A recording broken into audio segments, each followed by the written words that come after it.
안녕하세요. 시민의 명리 공부방 네 번째 시간입니다. 이 강의는 사주 명리학에 입문을 희망하시는 분들을 위해 기초 강좌로 시작하였습니다. 지난 세 번의 강의를 통해서 사주의 구조와 구성에 대한 공부를 하였습니다. 오늘부터는 사주 해석에 필요한 논리들을 공부할 텐데요. 그 첫 번째 시간으로 명리학의 출발이라고 할 수 있는 음양을 주제로 공부할 것입니다.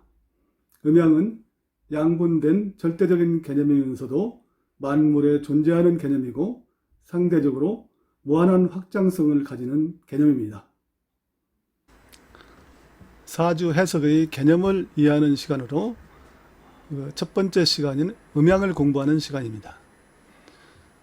음양을 가장 대표하는 이미지는 태극이라고 할 수 있습니다. 태극을 보면 음양의 순환을 아주 잘 표현하고 있습니다. 양이 확장하여 극에 이르면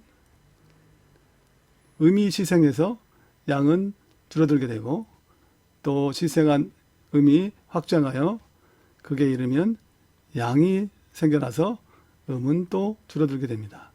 이런 양과 음은 절대성을 가지고 대립되는 힘으로 보이지만 서로 견제를 하면서 이렇게 이탈하지 않고 균형이 순환을 계속해 가는 것입니다. 이 양과 음은 우리가 지난 시간에 공부를 했듯이 큰 대음양 속에는 또 소음양이 존재하는데,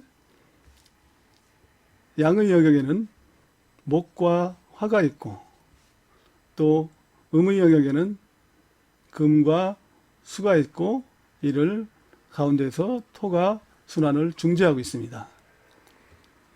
이 목화 토금수 오행 속에는 다시 목에는 양목인 간목과 음목인 을목이 있고, 화에는 양화인 병화와 음화인 정화가 있고, 토에는 양의 무토와 음의 기토가 있고, 금에는 양금인 경금과 음금인 신금, 수에는 양수인 임수와 음수인 계수가, 이렇게 음양의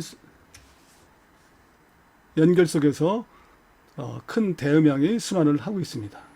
이렇게 음양은 오행을 생성하고 또 오행의 변화는 만물을 생성하는 그 바탕이 되는 것이 바로 음양이고, 음양은 생명의 원동력이라고 할 수 있습니다. 음양의 개념을 이해하시고 우리가 느끼고 접하는 음양의 구분을 살펴보도록 하겠습니다. 가장 대표하는 것은, 우리가 느끼는 것은, 날마다 느끼는 낮과 밤의 음양이지요.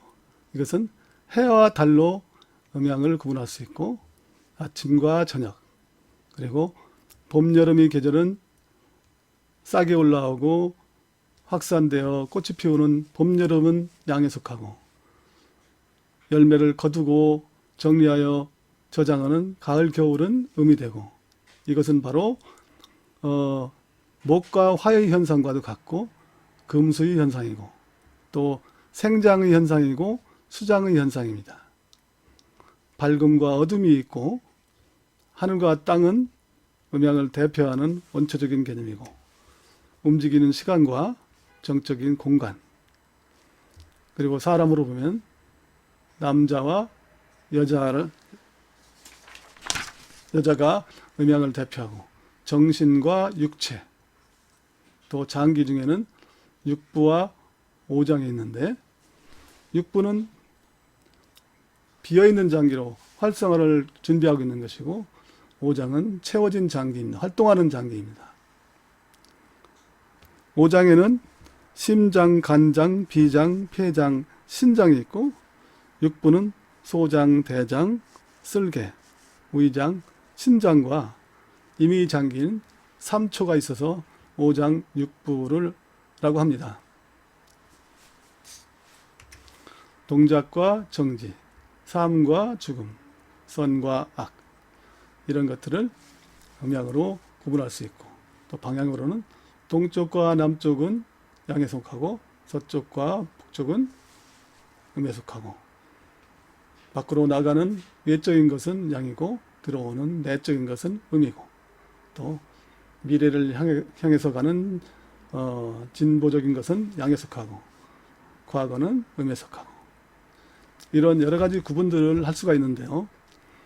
기본적으로 음양을 해석하는 관점의 그 줄거리는 양은 보이지 않는 기활동이고 성장하고 발산하는 움직임이고, 또 미래지향적이고 이상적인 동적이고 밖으로 나가는 외적이고, 또 에너지를 소비하는 그런 성향들이 양기를 대표하는 의미로 볼 수 있습니다.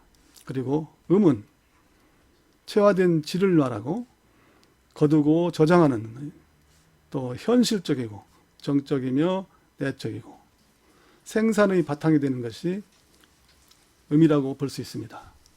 이렇게 우리가 일상에서 보고 접하는 것들을 음양으로 구분해보는 연습을 통해서 음양에 대한 확장을 할 수 있고, 그걸 통해서 사주를 해석하는 역량을 키울 수가 있을 것입니다.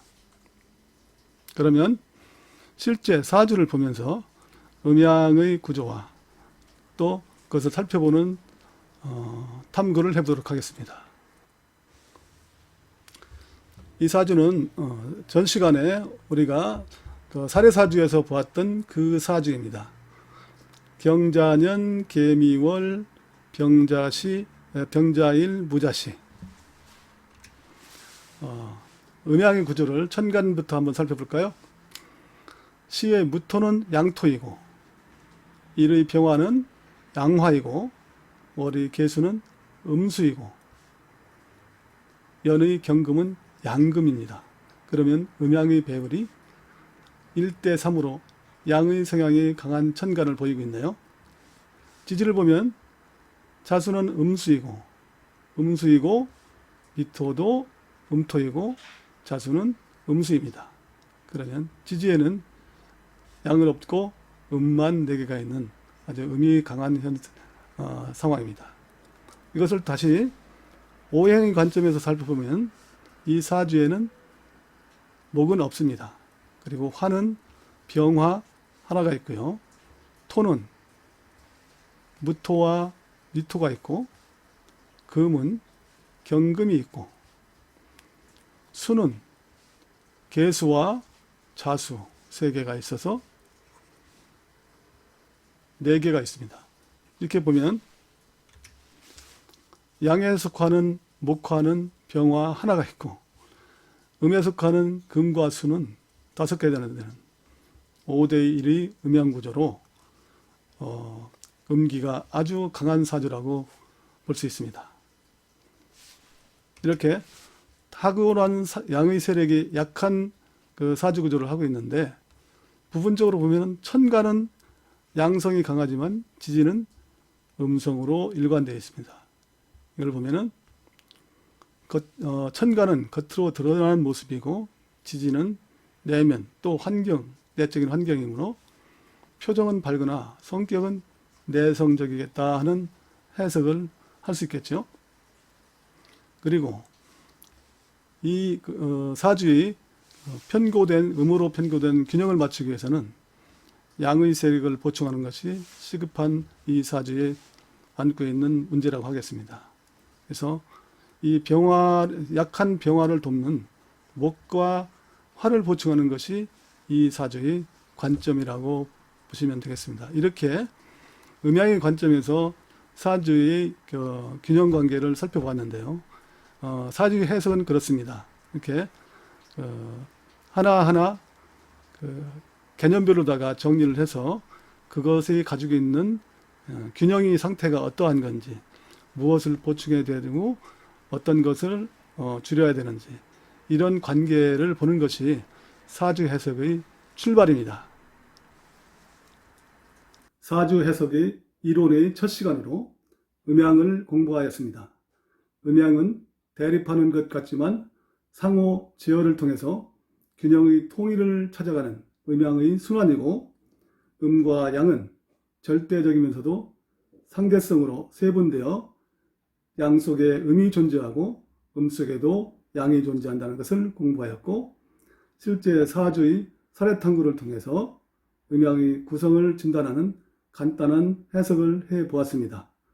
다음 시간은 목화토금수 5행을 주제로 하는 해석 논리와 사례탐구를 준비하겠습니다.